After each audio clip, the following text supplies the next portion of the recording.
I'll start with this part. I know for sure that the process of being pregnant and then postpartum has changed my brain a lot. And I hear this a lot from moms, but I didn't realize until after I had my daughter how like out of touch I was with like how neurodivergent I am.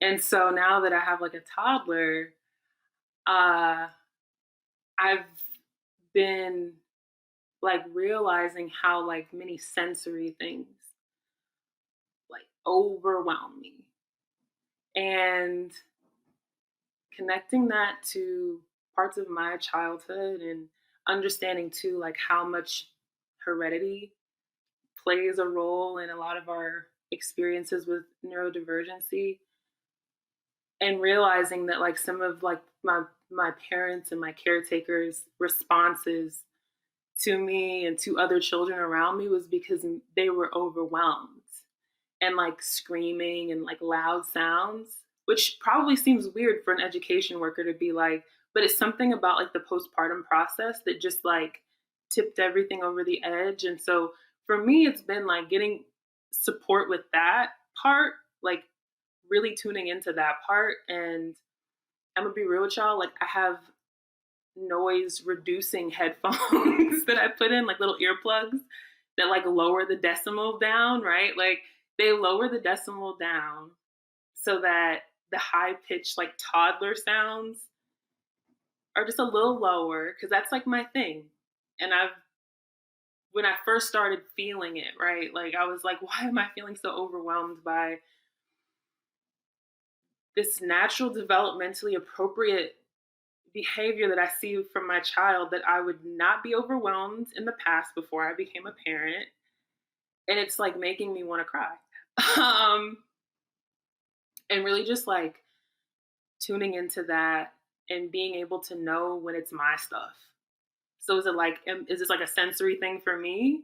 Like, is this a noise thing for me? Um, and is my overwhelm about like how I was responded to as a child, right? In these similar situations. Um, and that is really difficult work because you're always confronting, like you're right up against all the time, everything that's ever been done to you as a child.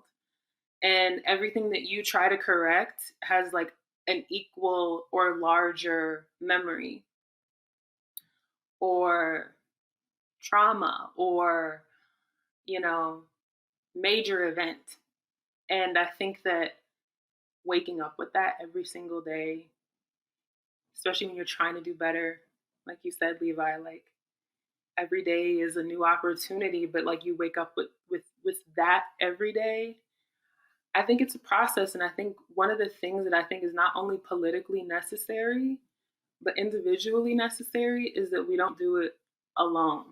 Um, and that's, I think, what gets us to kind of like some of the other contradictions, right? Of like, well, where do you go to in this context where we don't have political spaces all the time and all the places that we are that have the ability to be there for parents, or you can't bring your kids, you know what I mean? And so it's like, yeah, I think getting out of my own, figuring out what's my stuff, and then trying not to do it all in isolation.